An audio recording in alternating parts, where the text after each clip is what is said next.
Welcome back to another episode of the EMA International Deep Dive podcast. We're Eric and Sarah, and today we're diving into a topic that's becoming increasingly important for life sciences companies around the world: global regulatory strategy.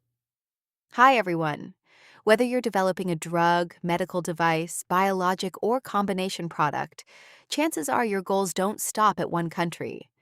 Companies are thinking globally much earlier than they used to. But expanding globally isn't as simple as taking an FDA submission and sending it somewhere else. Every regulatory authority has its own expectations, timelines, and requirements. Today, we'll compare the FDA, the European Medicines Agency, or EMA, and some of the key considerations when entering emerging markets. We'll also talk about common mistakes companies make and how they can build a smarter global regulatory strategy from the start. One thing we've seen change over the last several years is when companies start thinking internationally. Years ago, many organizations would focus entirely on FDA approval first and worry about the rest of the world later. Now, investors, partners, and leadership teams are asking much earlier questions like, can this product launch in Europe? Or, what's our pathway into Asia or Latin America? And there are good reasons for that. Global commercialization can significantly increase market opportunities, but only if regulatory planning supports those goals. Otherwise, you end up repeating studies, rewriting documentation, or redesigning manufacturing processes because another regulator expects something different. Those delays can easily cost months, sometimes even years.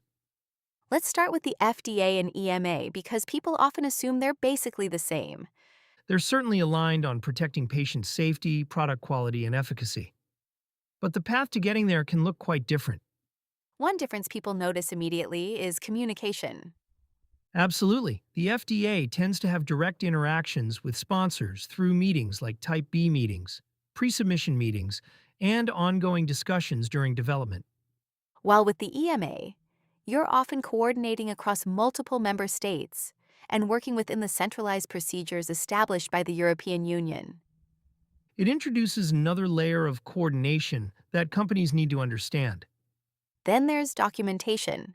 The Common Technical Document, or CTD, provides a common structure, which certainly helps. But the supporting content, scientific justifications, labeling expectations, and regional requirements still vary. So having the same table of contents doesn't necessarily mean you can copy and paste everything. I wish it were that easy. Clinical development is another area where differences start to appear. Definitely. Regulators may evaluate the same clinical data differently depending on their expectations and public health priorities. For example, one agency may focus heavily on a specific patient population or comparator, while another may want additional long-term safety data.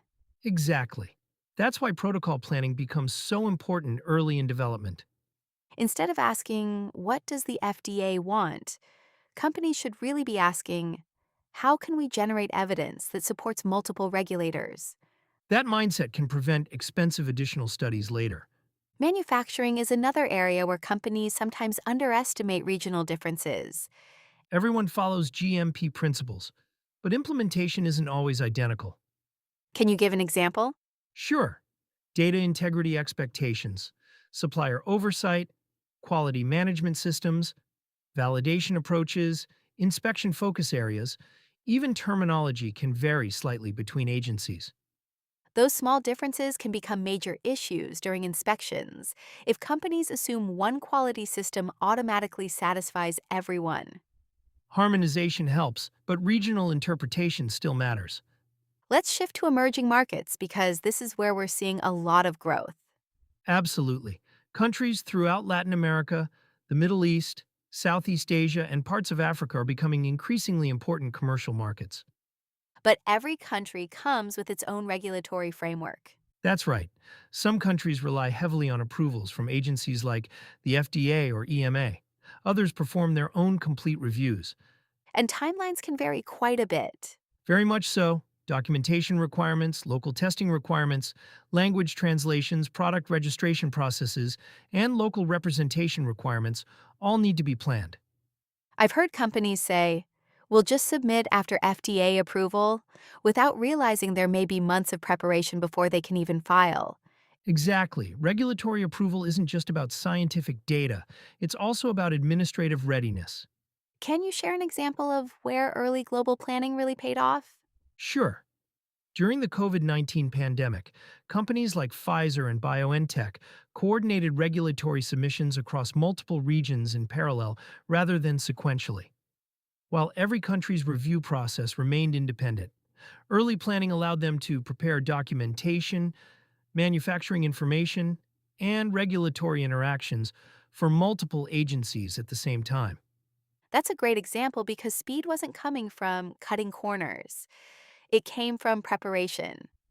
They invested significant effort up front to align development, manufacturing, regulatory affairs, and supply chain planning.